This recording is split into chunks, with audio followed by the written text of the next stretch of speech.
All right, everybody. Hey, welcome to this episode of the Note Nation Top 40 as we roll into Austin, Texas, the capital of Texas. I'm honored to be here with you guys tonight as Austin, Texas is home, and I'm proud to be an Austinite here on this episode as we dive into what's going on in the current market and what it holds as far as future opportunities for real estate investors. So, hey, guys, we do have a variety of national and local investors join us on this. We'll be watching this whether it's live here on Zoom or on Facebook or catching it on the replays. Totally encourage you to ask questions. My staff or I do check the questions on a regular basis and are always glad to comment and respond out there for you. You can always check out the past and future episodes of the Note Nation Top 40 by going to notenationtop40.com. This marks the 32nd, so we're in the final less than 20% of the, actually this is city number 42.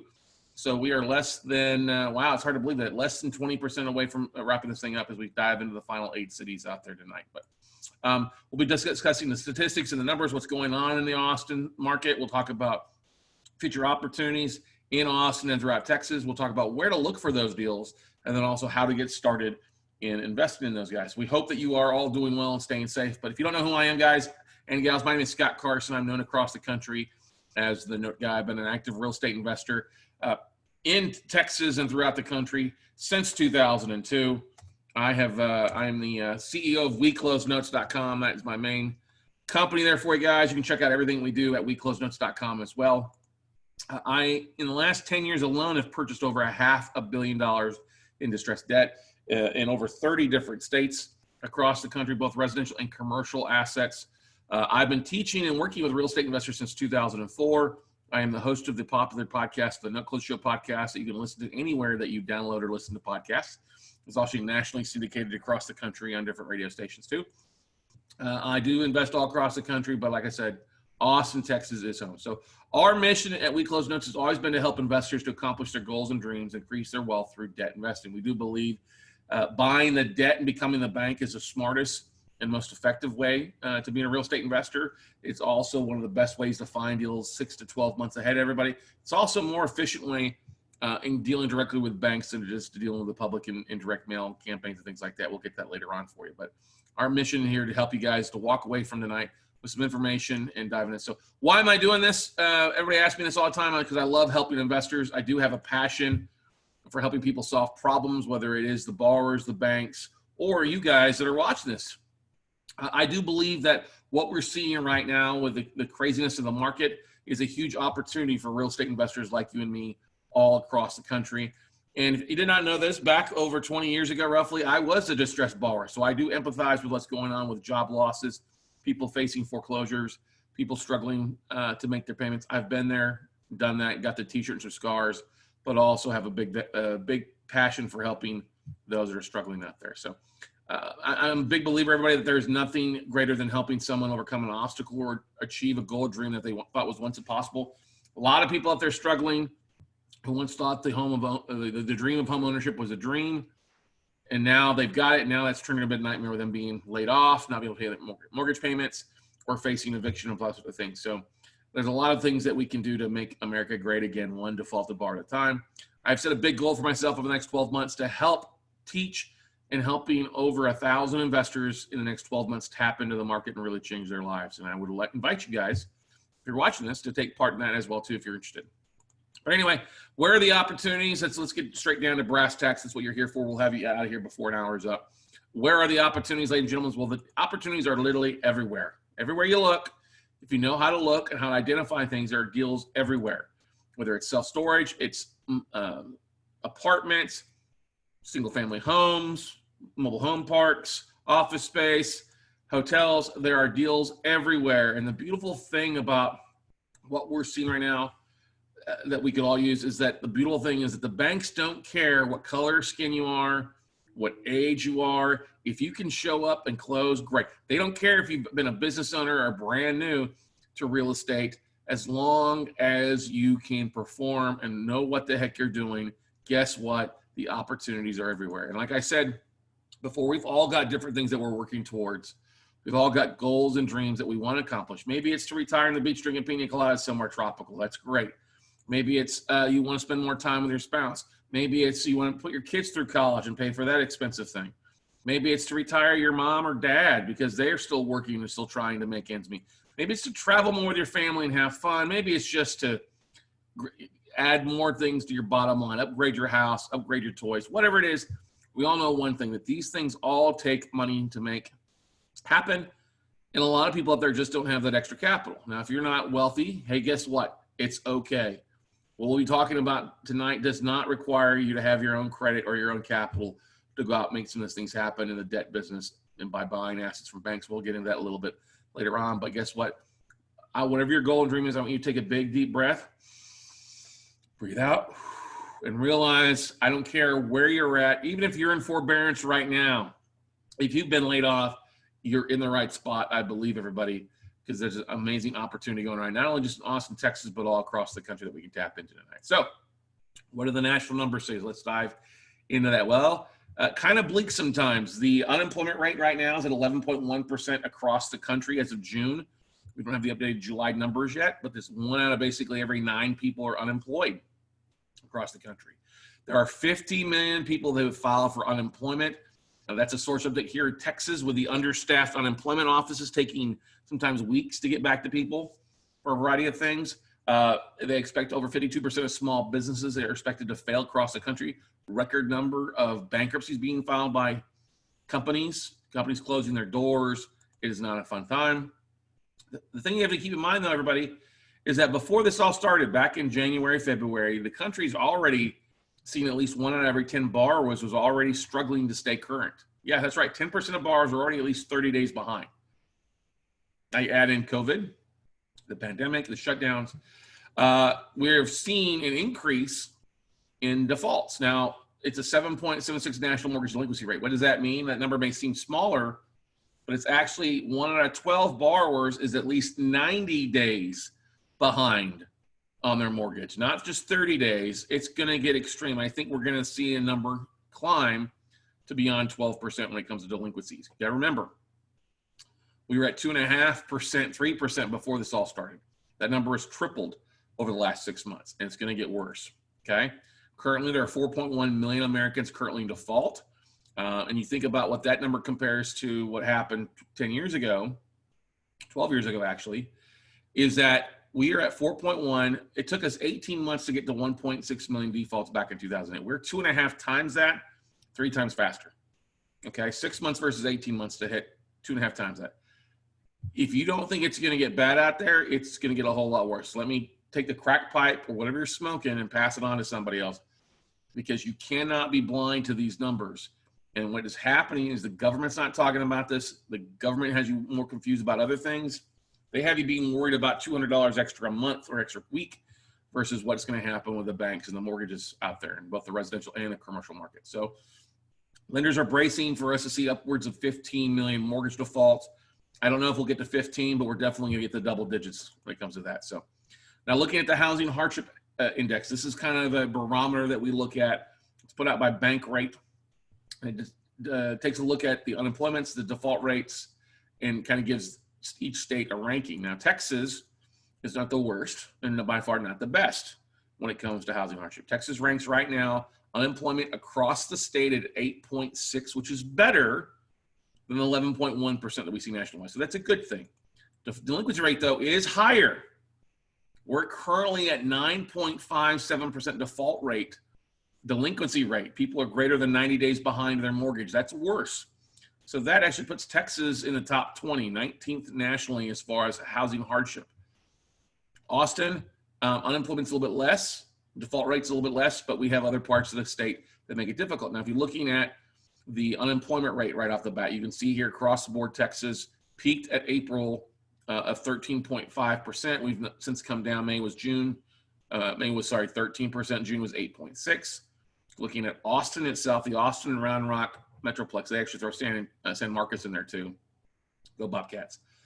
Is that it peaked for Austin, peaked in April as well at 12.2, came down 11.4. Currently June at 7.5%, which is great. We actually have a lower unemployment rate compared to the rest of the state. Yay! Now let's look at how we rank versus the rest of Texas. Texas 8.6, Austin 7.5. San Antonio's 8.5, Houston's 9.9, DFW area, greater area is 8.4, Corpus Christi 10.1, El Paso's 9.9. That's across the board, the major cities on the unemployment rate when you look at Austin compared to the rest. So Austin's actually doing a better job than the rest of the state. Good stuff. Go Austin. Let's look at the foreclosure market. We have basically 1 in every 7,500 homes is facing foreclosure. Now, the two biggest the biggest zip code, 78742, has 1 in every 252. That's the most hardest hit zip code in Austin, in Travis County, basically, roughly. Let's see stuff. So we see 78738, 1 every 2,200, 78756, 1 every 4,600. And you would think, I mean, Austin's been a great market, but I was actually kind of surprised these numbers. These are higher than some of the other areas that we focused on. Just a surprise, surprise. Now, looking at the prior month, we do have an increase in auctions because things are kind of getting back to normal in Texas for the most part. Bank owned is down. You look at the numbers, how they dropped in March and April there, and kind of started to rebound a little bit in July. We look at the numbers, you can see the number of total foreclosures have started to pick back up here in Austin. Not saying that we had a lot anyway here in Austin, Texas, Austin Round Rock area, but we are seeing an increase in this. I was very surprised, median home price is over 400 grand here in Austin, Texas. That's quite a bit up since I looked at that number last, which is, it just tells you kind of how hot the market, very low inventory. Now looking at the heating map here, Texas obviously didn't stop anything. We gave Governor Abbott, left it up to city mayors, to enact their own delays on things, but we're kind of back to normal for the most part in foreclosure evictions, except for the government loans, the government-backed loans specifically to renters and homeowners with Fannie, Freddie, Ginnie Mac, FHA loans, whereas President just last week extended the delay of foreclosures and evictions in those government-backed until August 31st, which is great. But we're going to see some things start to take place because Texas is already at 10% where it was beforehand as a statewide, and the foreclosure auction starting to take place. So a little bit of a hit, but you gotta realize there's a lot of investment loans, a lot of second homes, a lot of commercial stuff that's starting to hit the market. Now we talk about, there's this big tsunami of 15 million foreclosures hitting the market. Not immediately, everybody. Yes, it's gonna be difficult for borrowers to continue to pay. We're gonna see mortgage loss, mortgage payments being continued to dragged out, but the government's gonna be extending this forbearance agreement. They've come to 6 months at the end of August. They're going to give another 6 months on the government side. It'll be your traditional borrowers that aren't in a government-backed loan that are going to see this stuff. And also other loan types. Now, the biggest, I guess you say the loan classification that's taking the biggest hit as far as default rates might surprise you a little bit. It's actually FHA loans. They're leading an almost 10% default rate across the board. Now, an FHA is your traditional first-time home buyer, $200,000 or less usually, depending on where it's located, but they're usually putting 3.5% down, not really totally credit-based, paying 3.5% down closing costs. Well, the reason you see such a big default rate on those are first-time home buyers. Those are the people impacted. They're often in the service jobs, the hospitality jobs, the layoffs. They're usually not, you don't usually have somebody who's a little bit better off doing an FHA loan. They're usually going the conventional route, which is the lowest 3.16, but a little bit more down maybe. But what's been big trend with FHA over the last 12 and 24 months is banks and lenders coming in and actually donating that down payment, that 3.5% down payment, or also adding in paying closing costs up to 10 grand. Bank of America, they have gotten fat off of doing that, donating the down payment and giving up to 10% or paying up to 10% in closing costs. That means somebody getting into a loan, technically like a subprime, non-prime loan, or non-prime borrower getting in for nothing down, and that's why they have defaults across the board on that. So that number is going to continue to rise. VA loans saw a little bit of an increase. Other loans out there also at 4.6, but you got to realize that's not quite double what it was. So every loan category has been impacted by that. Obviously, a lot of people are filing forbearances. We've got a record number, still roughly about 4.6, 4.7 million across the country. Wall Street says, MBA, Mortgage Brokers Association, also say that they foresee about another 4 million to 4.5 million borrowers out there that have not called their banks, have not called to negotiate a forbearance plan, and they could qualify for one. So that's another wave as people get, they've stayed off of forbearance agreements as long as they can, and then you jump on one. They're foreseeing roughly about 8 million borrowers out there that are distressed in some sort of fashion, everybody. Now, is this good news or bad news? Well, it depends on how you take a look at it. Now, Texas has higher default rates than the national average, 9.3 versus a 7.76, a little bit lower unemployment rate. We do have a much shorter FHA foreclosure time frame. Now, Texas, we can do everything fast here. That's one of the big things that's great about people lending or banks lending in Texas. You can foreclose very quickly. If you a non-judicial foreclosure though on an FHA foreclosure still would take you roughly about 390 days from start to finish. Okay, that's faster than a lot of states, most of the states in the union when it comes to the FHA. A non-judicial foreclosure here in Texas is roughly 21 days before the first Tuesday. Okay, now with a backlog of forbearance agreements, that's going to drag some things out. You're also going to see that it's going to be a while really before we see a huge uptick in REOs and foreclosure, especially as government loans get extended another 6 months and then get extended beyond that. What you are going to see predominantly is we have not taken a big hit value-wise here in Austin. It's going to be other areas are taking a bigger hit. You're still seeing a bit of an uptick in some short sales, a few here and there, not like you see in Dallas and San Antonio or Houston where those have a higher percentage. It's still minimal numbers. So I think Austin's still going to drive pretty well in maintaining value. You're still going to see some foreclosures in parts if you know how to get to, but it's still going to be a while for the most part. Now, what about commercial debt? That's a whole another ball game, everybody. Okay. The commercial debt space, we're already seeing signs all across Austin, all across Texas, boarded up. You just got to go downtown Austin, 6th Street, and see all the boarded up buildings, the bars, the restaurants. You see businesses going out of business. You see our malls basically being vacant. Office space everywhere, especially here on the north side where I live, a lot of office space is vacant. Now, they've been talking about this commercial boom has been running for a year, 2 years. I've been thinking it's been overpriced for the last couple of years. And it's, we are seeing the end of the commercial boom. And now's the time to be acting, not waiting to peaks, but to really dive in the ballgame. Now, when you look at asset classes that's struggling, it's no surprise that the hotels, motels, the lodging is really struggling. We're seeing that 1 every 4 hotels, motels is in trouble. Even downtown Austin is struggling with it. You look at retail space, we all know that's been struggling for a while. They're expecting maybe 1 or 2 of our malls to close. Again, here in Austin, you look at other like the restaurant space, mixed use space, that's struggling. It's a lot of commercial debt out there is in a bad space. Now, looking at, kind of the CMBS guys, the big guys, it's just not all CMBS stuff that's struggling. When you look at the top 15 biggest markets, Dallas, Houston, roughly here, top 15, they have roughly about $1 billion on average, and that's just very distressed delinquent balance. It means 90 days or greater. Austin has about 1/3 of that, right? About $300 million in distressed CMBS stuff. And you're looking at some of the other numbers out here, though, your traditional banks have financed a lot of stuff. So right now, 1 in 4 hotels are in default across the country. They think that might go to 1 in 3. 1 in 5 retail loans are in default. They expect that number to maybe jump up to 1 in 4, if not already there. Expect a 15% vacancy rate or higher for retail and restaurant space. We're right about that right now. When you look at the amount of closed bars, restaurants, and retails, we're roughly there and getting worse. Office vacancy is set to increase to 19.4% nationwide. Austin, Texas is one of the top 3 cities in the country as far as office space. So that's going to affect us dramatically here in Austin as people don't want to be downtown.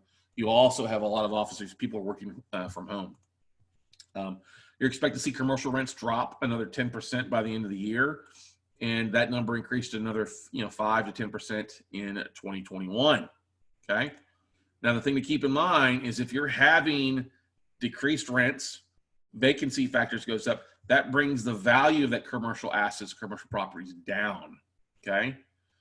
Even though the borrower may be paying on time, it can still reduce when you look at comparables or other things like that too.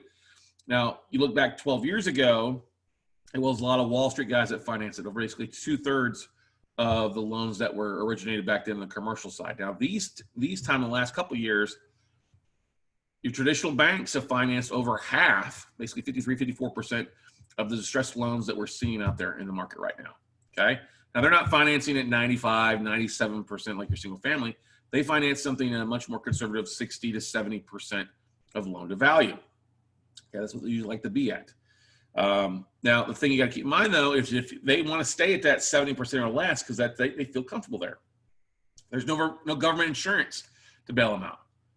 But if you're reduced rents, vacancy is increasing, that's usually dropping your value out dramatically. So now the bank, instead of being at 69%, they may be at 79 or even in the 80s of LTV. That's not a good place. And what do they do next? They usually will then do a capital call by going to the borrowers and saying, listen, you need to bring 5, 10, 15% to the table to write down this loan for us to keep you inactive. Otherwise, we're probably going to start the foreclosure process.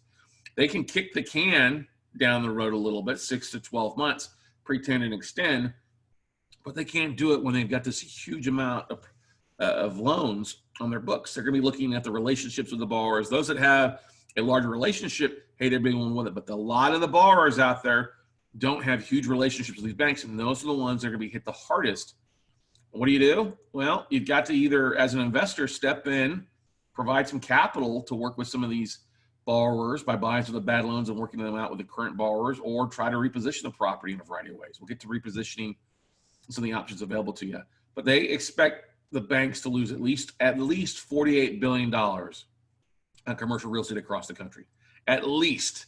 They don't have a clue. Let's be honest. They don't have a clue on what they're actually going to lose. I think 48 is the starting point. Now, if you look at what Bank of America has done, there's been some talk here recently. Bank of America disclosed, the Big Four disclosed that they expect to lose a lot of money on these sour loans. And Bank of America is kind of the bell cow of your traditional banking for America out there, and they've got a $5.1 billion loss that they're expecting to take on this. That's B with a billion, not million. Okay? Now, if you look at the big four banks, Bank of America being one of those, Wells Fargo, Citi, and Chase, they're expecting to see roughly between just those four banks, $32 billion in loan losses in the second quarter alone. They're also setting so much money aside, trying to forbearance agreements. Wells Fargo currently has roughly 12% of their first lien in default, 10% of their second liens are not in a good spot. You look at 3/4 of the total $28.3 billion consumer loans in deferral. JP Morgan Chase's Wells Fargo reported $44.2 billion of consumer loans in deferral at mid-year. Golly, they modified $38.2 billion of commercial loans without disclosing the amount remaining. Okay, Citigroup modified about $20 billion of customer loans globally. Bank of America deferring payments on $7.7 billion in commercial loans and $28.5 billion on consumer and small business debt. Literally, yeah, I got them in red boxes there because that's just four banks. Just four banks with it. Yes, they're the biggest four, but think about all the other lending institutions out there. Okay, so where are the opportunities? Is the opportunities going to be for investors to go in the foreclosure REO market? No, because it's going to be 12 to 24 months before you see REO, especially on the single family side. It's going to take a little while for the commercial side too. Fix and flips. I mean, Austin's been a pretty competitive market. I don't think it makes sense to be a fix and flipper here. It's overpriced. Plus, a lot of lenders are drawing back on what they're lending and opportunities. Rentals, I think it's an overpriced market. I don't think you want to be in a rental market if you've got to foreclose, or especially if there's colleges around. Kids aren't at colleges anymore. They're at home studying or working from home. The real opportunities lies in the debt game and being able to pick up a lot of these assets up, the debt, and then at a fraction of what's owed, and then be able to work it out with the borrowers of some sort. You're going to start seeing residential notes in the fourth quarter of 2020. Yes, because now the banks have had 6 months to evaluate the portfolio.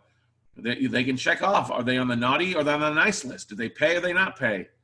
What else aren't they paying? And they can take a look at their portfolio and realize, okay, let's move some of these off our books to other people, and that way we don't have to worry about some of the stuff next year. You also look at the commercial note space.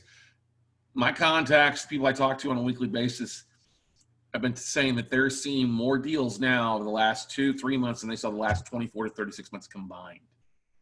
Okay, lots of stuff coming out, and they're already starting to hit the books this quarter. Little different websites like Exchange.Loans, 10X, Mission Capital Group. DebtX is already starting to see an increase on commercial properties, commercial loans out there. Okay, now the biggest opportunity is not going to be chasing those big downtown 5 million high rises or whatever. The biggest opportunity for investors like you and me, everybody, is chasing and going after that smaller commercial debt, that $2.5 million valued asset or less. because that's what's really clogging up the bank's arteries worse than my grandmother's fried chicken. Okay. She was cooking with Crisco, trying to kill us all that much grease. Well, that's what happened. The banks got greedy. They got lazy. Because when you look at the evaluations, they're evaluating these assets, rarely do they come in on time or on value with the rent rates. We all know there's always going to be some loss there with the rents. Not going to be 100% occupancy, not going to be 100% collection. But when you add COVID as your tenant, that means it gets really, really difficult to do that. And a lot of banks overfinance properties, and they need to move it off their books. I am seeing a hotel here in Austin that once at a $15 million value being sold for $4 million. I'm seeing other assets across Texas that had great values being sold at a fraction of what was owed. And what do you do with those assets? Well, you can pivot like this one hotelier did in Arlington, Illinois, is he took his big hotel that he had and turned it into an apartment complex. Pivoted and made a ton of money on that. Just like our buddy Garrison Gilbert's doing. He's one of our students doing this in Pennsylvania and Maryland, converting a couple couple of older hotels into apartment complexes.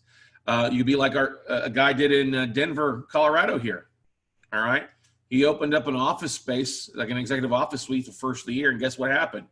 Crickets. So he converted to self-storage because people needed a place to store their stuff as they're moving other offices, and was successfully able to do that.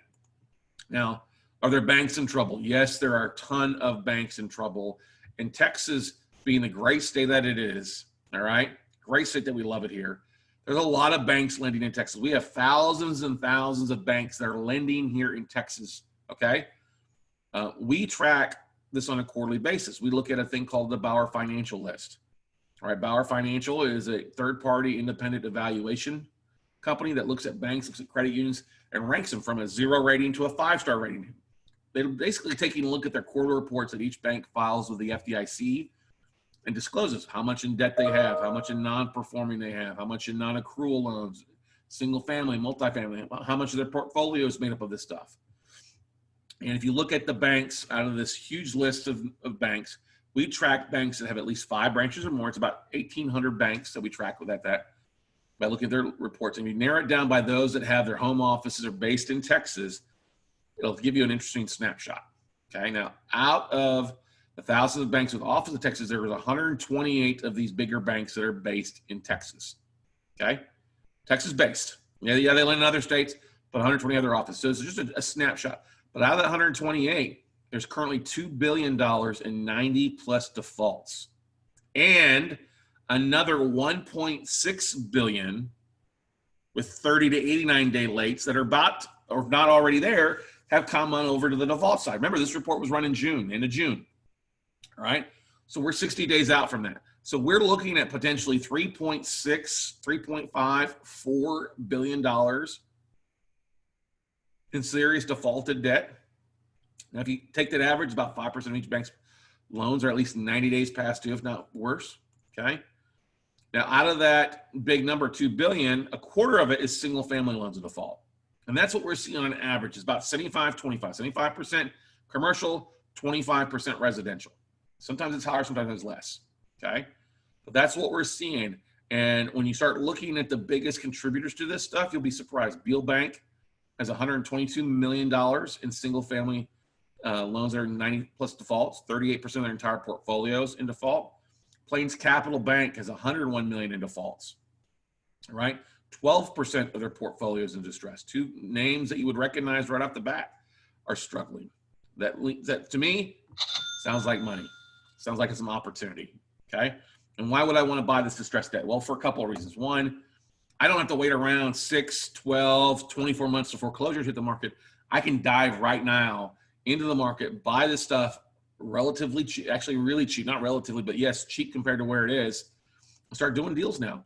I can buy at a significant discount depending on the location, the foreclosure time frame, the values, the conditioning, etc. Ridiculous. If you can see a hotel, a Hilton, a Hyatt place selling for $4 million, value of $15 million, that should give you some idea. Hey, I'll pick it up cheap. All right, I'll pick it up cheap and work through it. Buy that debt, control the asset for huge discounts, like I say, 30 to 70% off, maybe sometimes more. The strategy is to either modify it, do a reinstatement, short sale, short payoff foreclosure. If you step in, guys and gals, and you buy a note at 25 cents on the dollar, you can allow to give that borrower some leniency. You can work with them. Oh, you're 6 months behind. Okay, can you start paying now? Can your tenants come in and pay? Can we just take the 6 months that you haven't paid and put on the face amount of the loan? Or let's do a gradual reinstatement back up to where you need to be. There's some good deals to be had right now in the market, ladies and gentlemen. Take over the note, turn it into cash flow or reperforming note if you want to do that. If you want to take over assets and then add it to your bottom line, guess what? You can do that too. Take the property or do what you want with it if you want to. After you work with the foreclosures or cash for keys or deed and liens of the borrowers and let them walk on. Now, there's some other advantages of note investing. First and foremost is we're not sending out thousands and thousands of postcards and direct mail. I know so many real estate investors, that's what they get taught. Let's drop foreclosures. Let's drop yellow letters. Let's drop some postcards. How do I know that? Because I was once doing that. And I think it's the biggest mistake that you can do in today's world. It's the 21st century. Yeah, yes, if I drop 1,000 postcards, will I get a 4% response rate? Maybe. Yeah, to get 1 deal, 2 deals from that borrower, I don't want that. If you can write emails and follow email scripts, if you can jump on LinkedIn, if you can pick up the phone and dial for dollars, you can dive into the note business today a lot cheaper and a lot less overhead than you could do traditional investors. And the beautiful thing is banks don't just have one asset. They often have regular deal flow that you can take a look at every month, every quarter. I got some banks that I've been getting notes from for the last 6 years on their distressed stuff. Okay. And never came from a postcard, came from a LinkedIn connection. Okay. You don't have to buy it all. If you get a list in, you cherry pick the best deals that you want for your portfolio, wholesale a few others, and take them down. If you want to buy in bulk, guess what? You get better pricing across the board. It's a win-win across the board. Like I said, if you're looking for residential commercial assets, you can do this. I'm going to tell you right now, you're not going to call Bank of America, Chase, Citi, Wells Fargo, the big four, and buy a portfolio or a one-off note of single-family loans. That's not going to happen. They're going to want you to write a $50 million check, and it's not going to make sense. Heck, they couldn't even sell you a one-off note.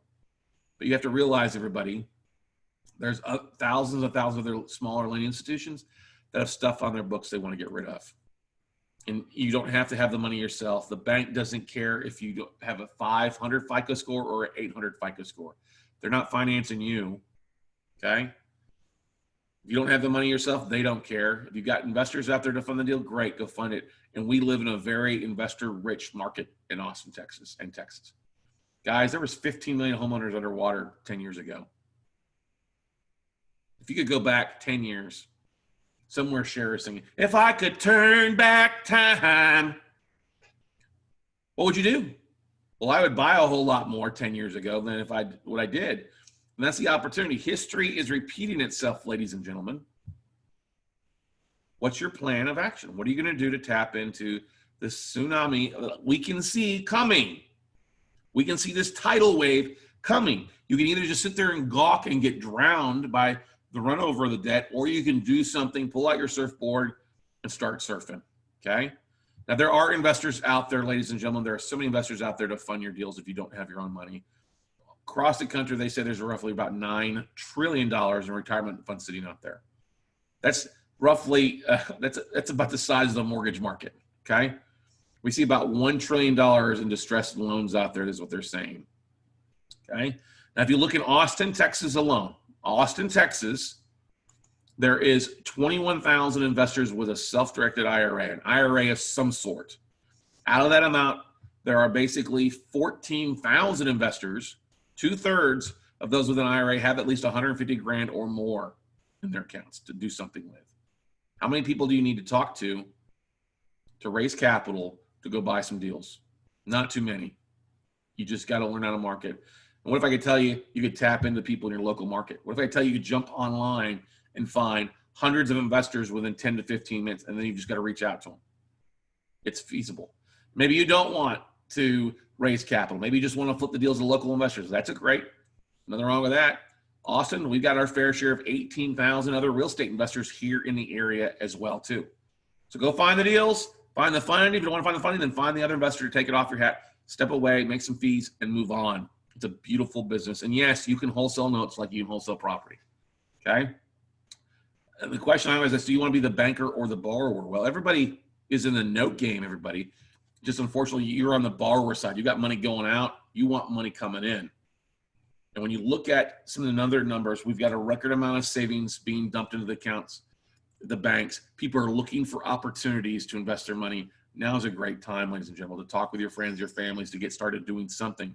Because I'm going to tell you one thing, one absolute thing I always have learned over my last 20 years as a real estate investor is the bank always wins. The bank is always going to win in some sort of fashion. So it's better to be the bank than the borrower. What are you going to do about that? How big a piece of the pie, how big of a piece of a crumb do you want to bite off over the next 12, 24, or 36 months, ladies and gentlemen? Because there's going to be a tremendous amount of wealth transferred, and it's all up to you on what you want to do to take advantage of the market that we're in. It's an opportunity once every 20 years, everybody. It's time to dive in and go from there. So how do you tap into the tsunami of deal flow? Well, I've been teaching real estate investors about notes since 2010. It's a Note Educator of the Year a few years back, runner-up for Educator of the Year in real estate 3 years ago. I've helped thousands of investors purchase their first note, the non-performing or reperforming. And we've done residential and commercial notes. We've done a variety of asset classes. Whether you're looking for cash flow or you're looking for asset growth, there's the opportunities out there for the most part. You can buy one-offs or in bulk. Yes, the banks will sell you stuff. Other people, well, the banks won't sell you anything. You're too small. Nobody gives a shit. These days, the banks want to sell stuff and get off their books. And they're not about, oh, can you buy it all? They're just like, buy something. It's exactly how it was 10 years ago, 12 years ago. And we're seeing history repeat itself here for you. And we've done trades as small as 25 grand and trades all the way up to 5 million and beyond. Okay. Ladies and gentlemen, it's an opportunity. The United States is on sale. And it's literally a blue light special. Attention, Kmart shoppers. We have a distressed portfolio of debt out there for you. It's up to you what you want to dive into. And like I said before, banks don't care what your credit score is. They don't care if you're in forbearance in your primary residence already. They don't give a rat's ass. Just can you fund the stuff? Can you fund on time? Can you perform? And don't care where the funds come from. And like I said, you can get started by tracking down deals with emails, LinkedIn, and phone number. If you know what to say or know how to say it, what not to say, you can set yourself apart from everybody else sitting around there just gawking, putting on their COVID-30 while they're waiting for something to do. And I don't care whatever your focus is. I had a conversation about an hour ago with a guy. Well, I want mobile home parks. Okay, here's what you do to find it. Well, I want to find some apartments. Okay, here's where you're going to find that stuff. Don't care what it is, whether it's single family, apartments, hotels, retail office, self-storage, mobile home parks, any type of asset class out there, everybody, there are deals, whether it's the smaller, salt of the earth one deals where it's single family homes. Great. You can create win-win deals. Win for you, win for the borrowers. A win for you, a win for the banks. A win for the banks, a win for the borrowers. You can literally do it whether it's single family homes or it's higher end homes, which is really nice. Those are some nice beachfront condos in San Diego. Or you want to buy some smaller apartment complex. We bought stuff in Austin. We bought stuff in San Antonio, Dallas, Houston. We've seen a debt. Actually, one of the biggest things I got started in was with Capital One back in the day. And we're going to buy a note on a strip mall here in Austin. And that one relationship led to me closing on millions in non-performing notes, and actually it was $1 million relationship for me when I put my bottom line. Banks are looking for buyers right now, ladies and gentlemen. You don't have to go and fight the hordes of people at the foreclosure auctions on the first Tuesday, okay? You don't got to wait around for 30 offers on an REO listing. You can beat everybody else 6 to 12 months ahead of time by diving in, buying the note, working out with the borrower, and keeping the property where it never ends up going, or keeping the note active where it never ends up going to the foreclosure market. You never have to show up for toilet stands and trash outs, okay? You just show up at the bank and you collect your payment the 1st to the 5th of the month every month, okay? And you can do it big or you can do it small. Don't care. Most people start off small, which is okay. You got to learn it out. But they end up growing to some big things. Gene here, our buddy Gene out of Indiana, started small, buying a little bit of onesie, twosie little properties in Elkhart, Indiana. Fixing, flipping them, selling them, take a little bit of money back. We taught him the note business, and skyrocket 4 years later, he's bought over 135 notes, doing kind of a part-time retirement thing, but has raised over 13 million in private capital, got a fund now, and has given his definition of retirement is a whole different thing, something with 2 commas in it for the most part. So we get excited about what Gene is doing out there, buying assets and doing some amazing things. We got Laura Blunk here, who from Wimberley, just moved to Maryland, moved on the water to her dream home. She's like many investors in Austin. Austin's a tough market, trying to show up, trying to make something happen, trying to use any tool in their tool belt to make something happen because it's such a competitive market here. She was frustrated. She got in the note business, bought a couple assets immediately. Fast forward 18 months later, she closed on 15. The other 14 that weren't her two, she used other people's money, done a really great job. Closed on over 100 deals in the last couple of years and getting ready to close on the biggest trade yet. 100 plus assets, performing notes. She's picking up at roughly 53% of the balance. There's equity on all of them. It's immediately right off the bat about an 18% cash and cash return. And you know what? She's using OPM to take the deal down. Other people's money, not her own. And that's why she's smiling so big. We're going to be more proud of what she's doing. Fellow Texan, knocking things out of the park. You look at what our buddy Keith Collins here, he's from Ohio, done a lot of real estate experience, worked for small city government. I think he was even a mayor of a small town in Ohio at some point. Got involved in the note business a couple years back, and it's always nice to get an email from somebody that you respect who's doing a great job. He's like, Scott, we love the note business. We've made over 7 figures in notes. That's right over $1 million in 2019 alone, based on what we've put together in place from your teachings. And so we get really excited about that. But these guys and gals all had some experience. They understood it. You don't have to have a lot of experience. Heck, you didn't have no experience like our buddy Raphael here. When we met Raphael, he's a guy, San Diego, young guy, business owner, the car detailing business. But he's like, I don't own a house. Too damn expensive in San Diego. All right. He learned the note business in November from us. He immediately bought 2 assets in his first 30 days, an initial 3 in the next 30 days. When COVID hit, it really impacted his business very negatively. He had to lay off his whole staff. Talked to him just the other day. He's closing on the sale of one of those assets. The first 2 are reperforming at roughly 20% cash and cash return to him. The other 2, he's going to double his money. The 5th one, he's still working on. But he's like, Scott, I'm not stressing about me having my business shut down. He goes, I may never reopen again because of what I found, something I really enjoy in the note business. And that's great. We love stories like that. We love working with investors, and we've done it time in and over again, and helped thousands and thousands and thousands of investors across the country take their note business to whole new levels by buying the debt. How do they do that? Well, they start off by learning the note business in a basic, like at a level. And we've got our very awesome class. Actually, it's a 1-day class called Note Weekend, which teaches you the fundamentals of note investing, the who, the what, the when, the where, how to find, how to fund, and how to flip a little bit. Now, you're not going to learn the note business in just 1 day, but you can really get a great foundation and be really ready to rock and roll and go to the next level, see if this is something for you. So if you go to noteweekend.com, you can get signed up for our class. Now, a little bit about our Note Weekend training. It's yours truly. It's a Saturday. It's 1 day online mini workshop where just me teaching basically from 9 to 6, 9 to 5. Sometimes we're a little bit later. Our students call it the Cliff Notes of note investing because we do such a great job going through step by step. You get a 20-page manual that goes through literally, hey, here's what you need to do. Here's what you need to say, what not to say, where to look, what to buy. We cover a variety of different things. We live stream this on Saturday via Zoom. You can ask questions live. But if you've got to step away because it's Saturday or you got something going on, guess what? The replays are included. So you can catch the replays the next day because we get them out immediately to you. So you can watch on that Sunday what you missed or watch it again so it sinks in a second time. All right? And we usually charge $97 and $99 for this. Like I said, 9 to 5 is our normal. Sometimes we end a little bit early. Sometimes we run long. I'm here answering questions until the very end. Take a couple breaks, but literally everybody, we do this once a month, usually the 3rd or 4th Saturday, depending on how the month lines up to. And you see our next dates there, August, September, and October. Our next one for August is actually this coming weekend.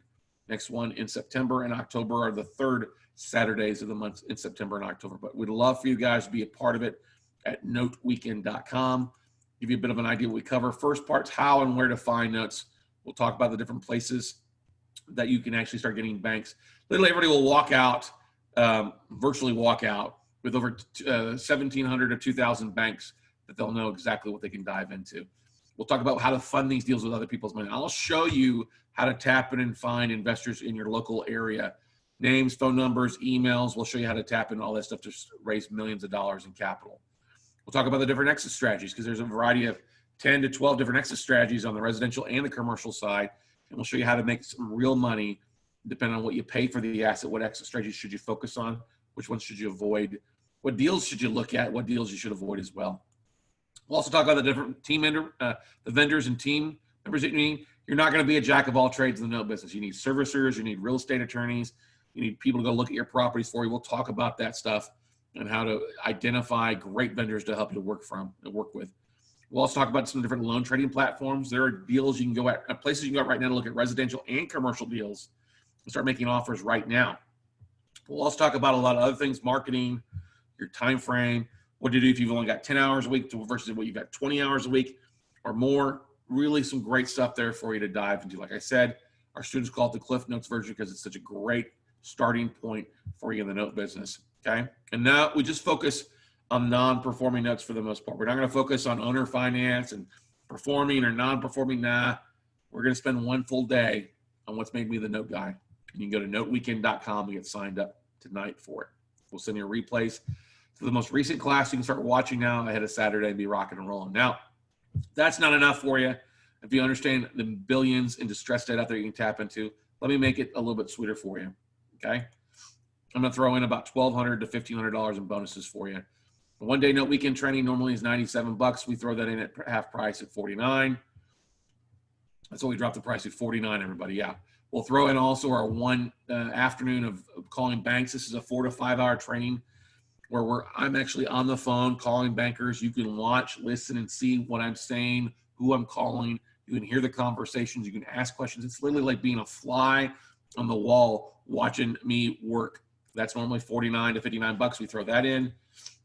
You're going to get the most recent Bauer financial list with over 1,500 banks on it right now.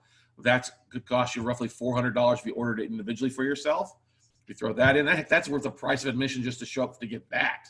All right. We'll also do a one-on-one call with me afterwards. I charge $1,000 an hour for consulting. Guess what? I want to spend some time with you after the class to see what's a good fit for you. If it's not a good fit, no problem. But let's point you in the right direction, the right assets, the right banks to target, and go from there. That's a $500 value. Well, also, if you've got a spouse or a business partner that want to attend, guess what? We'll let them attend for free.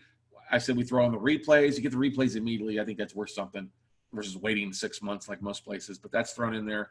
And then we've also got an amazing Facebook group of over 900 investors who are there to help you network with, to help you look at assets, to give you good vendors, to help buy your deals, to fund your deals. It's just a great community that we've worked hard to put together. It's worth a whole lot more than $100, but anyway, all that together, guys, is over $1,000 in bonuses. We throw all that in together for the low rock bottom price of just $49. I'm not going to do it for free, but I also got to have you show up and have a little bit of investment on your part to see if this is something that works. And there's no better way to dip your toes in the water, ladies and gentlemen, and see if this is a fit for you. At the end of the day, you're like, this seems like too much work, Scott. I don't want to do it. No problem. I'll just refund back your $49 and let you go on your merry way. Okay? I'll let you go. If you don't find it's worthy, we'll let you go. I don't want your money. I want to deal with people. Remember, I have a goal to help 1,000 people take their business to the whole new level in the next 12 months. I'd love for you to be a part of it.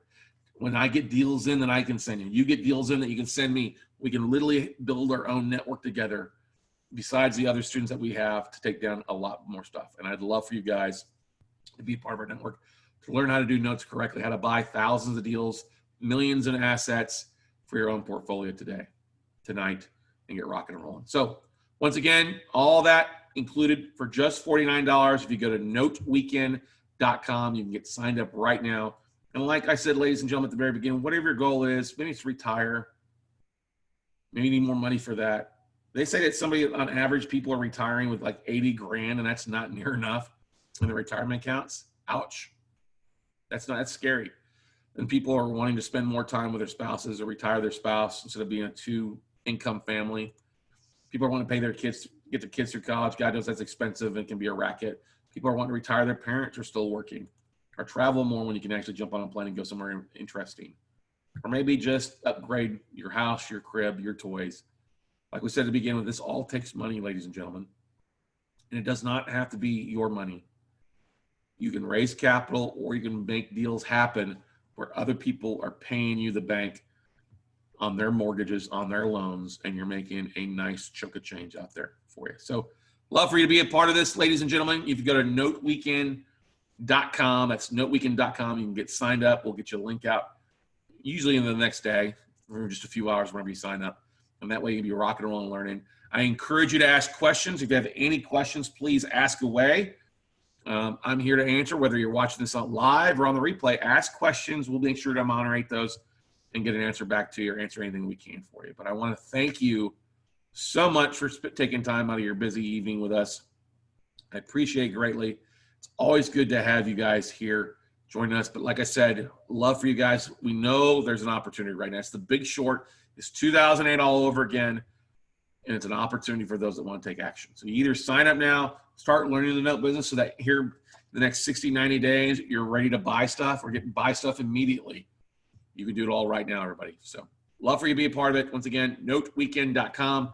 Get signed up tonight, and we'll see you at the top, everybody. Thank you for coming.